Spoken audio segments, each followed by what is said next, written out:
Ini hanya Allah turunkan untuk umat Nabi Muhammad SAW. Catat ini ya. Dan saya belum pernah bagi dimanapun yang ini, yang versi lengkapnya. Kalau bisa dilakukan, bukan hanya dosa digugurkan, tapi setiap hurufnya mempercepat terkabulnya doa kita di hadapan Allah Subhanahu wa Ta'ala. Ya. Ada 2 surah di dalam Al-Quran yang bila 2 surah ini dibacakan, itu setiap hurufnya dihitung bisa berpotensi menggugurkan dosa sekaligus mengabulkan doa-doa yang dimintakan, sepanjang doa itu baik untuk urusan dunia akhirat kita. Kalau salah satu kurang baik, diperbaiki oleh Allah. Misal dunia baik tapi akhirat tidak, maka diperbaiki oleh Allah kepada yang lebih baik. Surat pertama Al-Fatihah, surah kedua Al-Baqarah. Sebelum doa baca tuh Al-Fatihah sama Al-Baqarah. Tapi Al-Baqarahnya tidak dari ayat yang pertama, kepanjangan. Cukupkan di ayat 285 sampai ayat 286, 2 ayat terakhir. Hadisnya sahih. Kalau mau dikuatkan, biasanya banyak ulama memasukkan ayat 284. Ada yang sudah masuk ke dalam Ka'bah di sini? Ini informasi saja. Dan 3 ayat ini, Al-Baqarah 284, 285, 286, itu ayat yang dituliskan di dinding Ka'bah. Itu yang saat berhala dikeluarkan, gambar-gambar dihapus, itu ya, syair-syair diganti dengan ayat Quran sehingga jadi kain kiswah Ka'bah di luar. Itu ada sejarahnya. Yang di dalam pun dihiasi dengan hiasan ayat Al-Quran. Di antara yang dituliskan itu Al-Baqarah ayat 284, 285, 286. Intinya di 285 dan 286-nya. Tadi rakaat pertama yang saya bacakan dalam salat Isya. Hadisnya sahih. Itu spesial malaikat Jibril turun kepada Nabi Muhammad SAW mengabarkan kabar gembira siapa yang membiasakan membaca Al-Fatihah. Ya, kemudian 2 ayat terakhir di Al-Baqarah dari amanar rasulu sampai fangsurna 'alal qaumil kafirin, tidaklah dia membacakan itu kecuali setiap hurufnya dijaminkan mengabulkan doa-doa yang dia mohonkan sepanjang benar doanya dan tidak diselimuti maksiat. Nih maaf ya. Ini saya minta maaf dulu nih.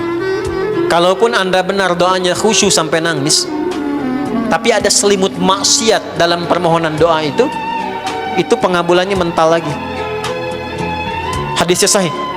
Thumma dzakara ar-rajula yutilu as-safara ash'atha aghdara yamuddu yadayhi ila as-samaa fayaqulu ya rabb faqala Rasulullah sallallahu alaihi wasallam anna yustajabu lidzalik famat'amuhu haram mashrabuhu haram malbasuhu haram wa ghudhiya biharamin fa anna yustajabu lidzalik. Rawahu Muslim. Nabi mengisahkan seorang lelaki menempuh perjalanan jauh. Awas, menempuh perjalanan panjang untuk ketaatan itu mempercepat doa dikabulkan 2 kali lipat dibanding orang biasa. Makanya kalau ada orang mau ke Mekah umrah, mau haji, titip doa. Ada yang mau beasiswa ke Madinah, ke Mekah, ke Al-Azhar, ke Mesir, titip doa.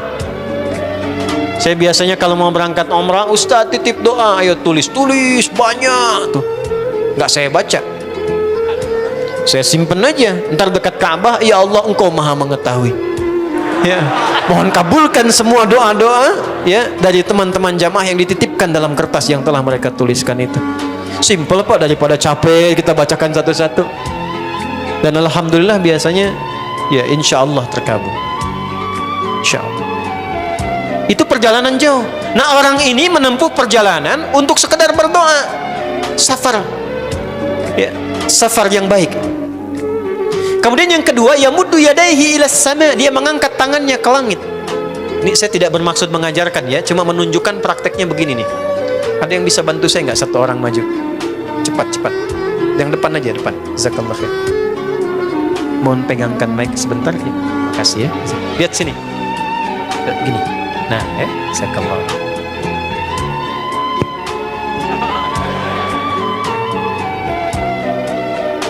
Nah, ini ya. Ini tangan, lihat, telapak 2 ya. Berdoa itu sesuai porsinya. dan ikuti caranya Nabi. Kalau doanya formal dalam sholat dan diikat dengan gerakan, jangan kreatif. Ikuti seperti Nabi yang contohkan. Misal dalam sholat, shollu kama ra'aitumuni usolli. Sholatlah seperti kalian melihat aku sholat. Nanti ada 3 posisi atau sampai 4 posisi dalam sholat yang mempercepat terkabulnya doa. Posisi puncaknya sujud. Hadisnya sahih, inna ma aqrabal abdi min rabbihi wa huwa sajidun fa aktsirud doa.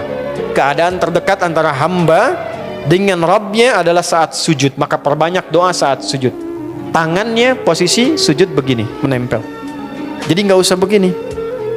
Oke, begini. Nah, ini di luar sholat. Di luar sholat, kalau berdoa tangan begini. Lihat baik-baik ya. Ini kitabnya agak banyak, bahasanya panjang. Saya berikan yang simpelnya saja ya. Baik. Ini kan teman-teman telapak yang kanan, yang kiri ya.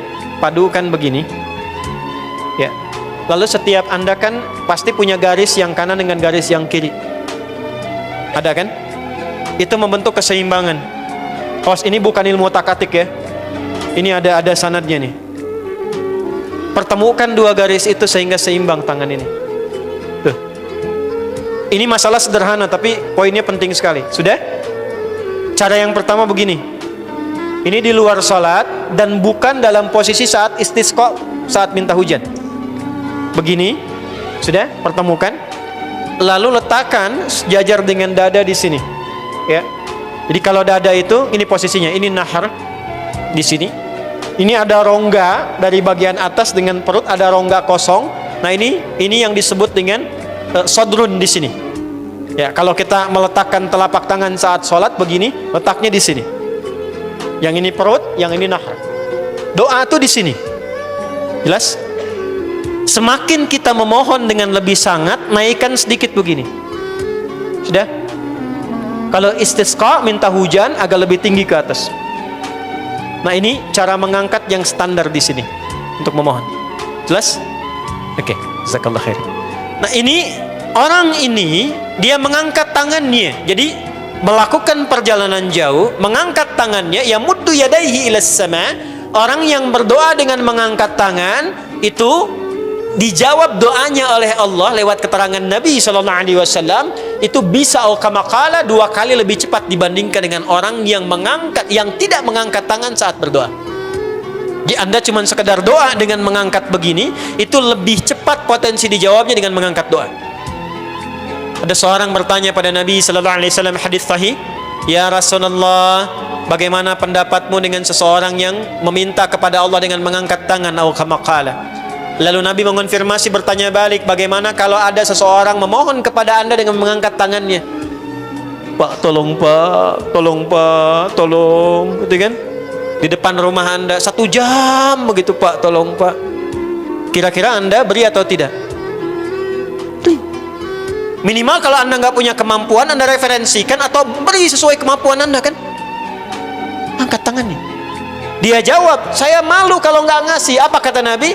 Innallaha hayyun karimun.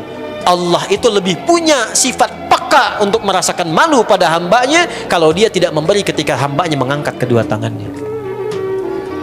Nah, nanti ada beda-beda posisi. Saat khatib Jumat misalnya 1 begini untuk khatib, makmum mengangkat 2 tangan. Yang ketiga dia mengatakan ya Rabb, ya Rabb, Asmaul Husna. Doa yang dibuka dengan Al-Asmaul Husna itu dijawab 2 kali lebih cepat dibandingkan dengan doa yang langsung dimohonkan kepada Allah. Itu perintah.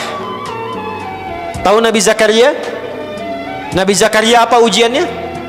Diuji oleh Allah, hidup demikian lama sampai rambut memutih, fisiknya letih, istrinya divonis secara medis, maaf, monofos dan mandul. Kata medis gak mungkin punya keturunan.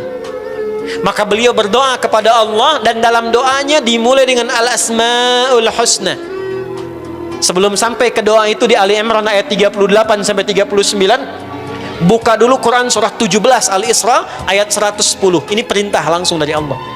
Qulidullah awidur rahman ayyamma tad'u falahul asmaul husna. Quran surah ke-7 ayat 180. Walillahil asmaul husna fad'uhu biha. Fad'u biha. Qul Allah, kalau engkau punya masalah hambaku, dan tidak ada di dunia ini yang tidak punya masalah. Quran surah kedua ayat 155. Walanabluwannakum bisyai'. Setiap yang hidup itu aku pasti akan uji dengan masalah. Itu kata Allah. Jangan disimpan sampai di situ, teruskan. Bukan untuk membebani hambaku dengan masalah, tapi untuk menaikkan kualitas hidupnya sehingga menjadi lebih baik. Jadi ketika Allah titipkan masalah itu bukan ingin membuat kita bermasalah, tapi dengan masalah itu kita diuji supaya kualitas hidup kita menjadi lebih baik. Ini Anda yang kuliah di UPI di sini, ada ujian nggak? Ada. Untuk apa ujian itu diadakan? Supaya bisa melihat kualitas peningkatan ilmu Anda dari masuk sampai naik tingkat. Kalau nggak ada ujian, nggak kelihatan kualitasnya bertambah. Logikanya begitu. Dan tidak mungkin Allah menguji seorang hamba di luar batas kemampuannya. La yukallifullahu nafsan illa. Jadi nggak ada orang yang hidup yang tidak punya masalah. Karena rumusnya mengatakan hidup berbanding lurus dengan masalah. Yang hidup pasti punya masalah. Yang tidak ingin punya masalah, tidak ingin hidup. Karena orang yang tidak hidup, yang hilang masalahnya, selesai hidupnya. Baik. Siapa yang tidak ingin punya masalah? Angkat tangan. Baik. Siapa yang ingin punya masalah? Alhamdulillah. Baik. Yang lain wallahu a'lam. Nah, kulit Allah kalau sedang diuji masalah, kan yang ngasih siapa? Yang nitipkan siapa? Yang punya solusinya siapa?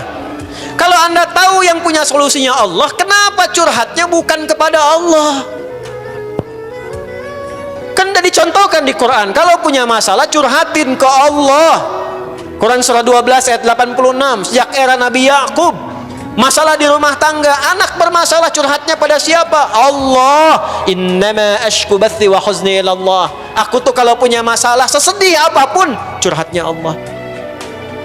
Bentangkan sajadahmu, curhatkan dalam sujudmu, tingkatkan takwamu. Wa may yattaqillaha yaj'al lahu makhraja. Quran surah 65 di akhir ayat yang kedua. Bentangkan sajadahmu, curhatkan, habiskan dalam sujudmu, keluarkan tangismu, sehingga bebannya jadi ringan. Walaupun solusi belum datang, hatinya sudah tenang. Yang diperintahkan panjangkan sajadahmu, bukan panjangkan statusmu. Kita sudah tahu ayatnya, paham ketentuannya, tapi kenapa prakteknya ditumpahkan di Instagram, di Facebook, bikin vlog di YouTube, hanya untuk curhat saja. Dan ironinya dalam hal yang demikian tahu yang menyelesaikan Allah. Sekarang tambah bonus, aminkan ya. Yang mengaminkan doa ini mudah-mudahan dihilangkan masalahnya. Puguma mana yang nanti bermasalah kayaknya di dia. Itu gimana kumaha hati teh? Paham? Curhatkan sama Allah. Nah, bagaimana mintanya? Sebut namanya ya Allah. Awidur Rahman. Kalau kita ingin minta lebih cepat, minta dengan kelembutan Ar-Rahman. Rahman itu bisa disebut namanya ya Rahman, bisa cari cara mintanya yang paling lembut, yang menyentuh. Allah senang dengan kalimat yang menyentuh. Misal ya. Kembali ke Nabi Zakaria tadi. Quran surah 3 ayat 38. Hunalika da'a Zakaria rabbah qala rabbi habli min ladunka dzurriyyatan thayyibah innaka sami'ud du'a. Ya Allah, hamba-hambamu itu telah menghukumi aku dan istriku tak akan mungkin punya keturunan. Sedangkan engkau yang maha pemberi tanpa punya batasan. Mereka mengatakan istriku punya keterbatasan. Maka aku memohon kepadamu yang pemberianmu tak ada batasan. Mohon ya Allah, anugerahkan keturunan dari sisimu saja ketika mereka mengatakan tidak mungkin itu punya. Sungguh engkau yang maha mendengar doaku ya Allah. Perhatikan, kalau kepada yang maha mendengar saja tidak terkabulkan, mohon tunjukkan kepadaku saat ini dengan cara apa lagi dan kepada siapa lagi aku mesti memohon. Itu dalam banget. Ya Allah, Engkau perintahkan aku berikhtiar mencari kerja, aku lakukan. Engkau perintahkan mengeluarkan keringatku dengan cara yang halal, aku kerjakan ya Allah. Engkau perintahkan aku jauhi yang Engkau larang, aku lakukan ya Allah. Sekarang aku telah berikhtiar, dari sejak keluar aku telah menunaikan sholat subuh seperti yang Engkau maha mengetahui. Dan menjelang malam aku mengadukan bahkan di rumahmu ya Allah, hanya untuk sesuap nasi bagi istri dan anakku dari yang halal itu. Aku telah melakukan apa yang Engkau perintahkan, aku hanya memohon apa yang telah Engkau janjikan. Kalau dengan semua ikhtiar yang aku kerjakan sampai detik aku bersujud di hadapanmu di rumahmu ini belum Kau kabulkan, mohon tunjukkan kepadaku di malam ini ya Allah, dengan cara apa lagi mesti aku memohon kepadamu. Minta. Pernah nggak begitu mintanya? Itu Rahman.